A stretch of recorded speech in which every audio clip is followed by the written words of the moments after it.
Hey guys, I'm in the shop again. I got off work today and decided to come home from a 4 day trip and just launch into our old buddy there. So I've been cutting metal. You can see there's a nice pile in the floor about right there. So anyway, I want to give you guys an update on what was going on with Phil's car. So I posted on my community tab about that, and I don't know that everybody can see that on the community tab because I can't see it on my desktop computer. It doesn't pop up. Notifications from people that post on it on their community tab don't show up. So I don't know if that's just a setting I need to change or something along those lines. But I got some good responses from folks, and also a couple of people have volunteered that they have transmissions available. So I really, really, really, really appreciate that. So we are going to try to follow up on that, depending on what Phil wants to do. And so I thank you very much for that. So anyway, what happened to the car? So Phil's been driving that white Plymouth, that '87 Gran Fury slash Diplomat slash Fifth Avenue slash Valari slash Aspen, whatever you want to call it. They're all the same car, basically. So he's been driving that car. He bought it from me a year ago, and I gave him a pretty good deal on it. Pretty fair shake here. I had it on the lot in inventory, so I needed to move it. So he bought it from me, and he's been driving it full time since then. Because you always got to remember what Phil says is not always what Phil does. So he's been driving it round the clock, doesn't drive anything else. And so he's put about, I don't know, 25,000 miles on it. He drives, man, for a retired guy his age. He just drives, drives, drives. I don't know where he goes, but it's none of my business either. So anyway, he's been driving, and he had some carburetor problems with it, and a couple hoses here and there leaked, but nothing major. It's been running fine, and I was in that car about a week ago. He and I met for lunch, and so I rode in it and looked around at it, and nobody's messed with it since I've touched it last.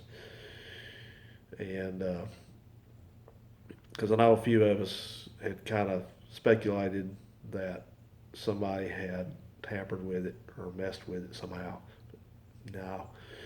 What he said happened. He said he was going to pay bills. When Phil gets his disabled check on the third, he immediately goes right out and pays his bills. He gets rid of all his money, just about. So I'm not making fun of people that are on disability or have a check to come in, whatever.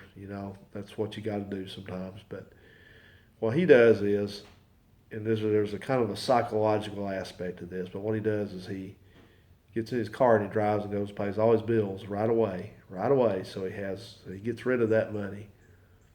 So he's got them paid, and that way he has the $200 or $300 left out of it, maybe 400, and he can ration that out for the rest of the month. So that's what he does. That's what he's done for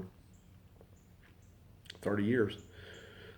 So anyway, he was out going on his bill paying trip, and he said he was just going along the city street, and he stopped at an intersection, and he was going to make a left turn. He made the left turn, just fine, and when it car went to shift to second gear, it quit pulling, just right out of the blue, just quit pulling, like it went into neutral. So he thought it did go into neutral, so he starts trying to get gears in it. It coasts off the side of the road, and it does not do anything in drive at all, or second, or low, anything. Does not move, does not even try to move, doesn't make noise, nothing. Just totally quit. That's a bottle up here, but on the bench. But he says he's got reverse, and laughingly, he says he's got park. It's not really funny, but so so that's where it's at. That's where it stopped. So they towed it home, and so I didn't even know about it. But he called me night before last. I guess that would be Tuesday night, and we were on our way to supper. Like I said, I was out on the road, so I met my coworkers. They're working with me this week, so we were all riding, and I didn't want to answer the phone. It goes through the car radio. This cell phone does, and so of course my workmate there, my associate, he says, "Well, go ahead and answer it." Right. So I answered it, and Phil was like, "Hey." I said, "Hey, Phil, what's up? How are you?" He says, "Well, not too good." So anyway, train's coming, but so he says, "Not too good." I thought somebody died. That's how he sounded. So I said, "Well, bud," I said, "we're gonna go eat. Let me call you back." So I did, and he just told me the story and everything. So anyway, I called him back. I said, "Well, I'll see what I can do to help you." I called him back last night. I said, "Hey," I said, "I got good news." I said, "A couple people have volunteered that they got a transmission for your car." And get this, you know what he did? He didn't say a word. He just sat there on the phone. I said, "Are you there?" He says, "Yeah." I said, "What do you think about that?" He says, "Well, I'm okay.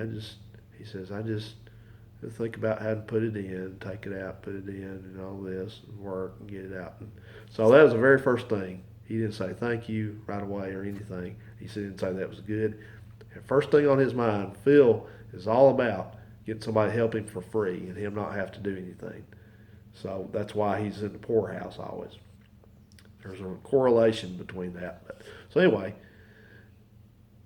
I said, "Well, okay." I said, "I'll tell you what I'll do." I said, "I'll try to help you find it and get it picked up wherever it's at, and I'll seal it up for you and I'll deliver it to you, and y'all can put it in." I said, "I'm not putting a transmission in because you know how many transmissions I've put in by myself with no help from him, no help from anybody? How many do you think I've done like that? All of them." So I ain't worried about it. So I'll deliver it to him and they can fix it or not fix it because he's got people up there that can help him. They're not talented, but they can. I'm sure they can hack that together. So anyway, that's where it stands. So that's what happened to the car, and I'm not putting the transmission in it. My car's still on the jack stands here. So anyway, guys, we will update you when we can. Uh, by the way, that is just a standard A904 transmission, 3-speed. It's not a 998. It's not a 999. It's just a 3-speed 904, a light duty 904 with a deep first gear and a lockup torque converter, which they started in the late 70s. Now that car has a 1980 slant 6 904, which has the deep first gear in it, but it does not have a lockup torque converter. You can tell because you take the converter off of it and look at the input shaft of the transmission. Then one of them's got a solid one and one of them's got one that's not solid. I think the solid one's the non-lockup, so it definitely is. So they weren't all that way. So don't count on it if you have like a 1980 and above 904 that it's going to be a lockup, because I ran the numbers on that transmission on that car when I got it, and it was the original, that one in that Fury. So I think what happened to it is I think it blew a seal in the rear clutch pack. The rear clutch pack is back there. It's one in the back, obviously, called rear. There's a front and a rear. Front clutch pack is just for high gear. Rear clutch pack is for first, second, third. All your forward gears is not reverse. So I think that's what went out in it. Something happened to the clutch pack. The piston might have broke, or the seal broke, or something happened to it. But something broke in it. So I don't think somebody tampered with it. I don't think he ran out of fluid. So, all right, guys, that train's coming by and it's going to be making noise in the background. So I will sign out and I will see you when we get back on this Plymouth. I know you're excited. I am too. So I hope you look forward to it. Later, guys. Bye.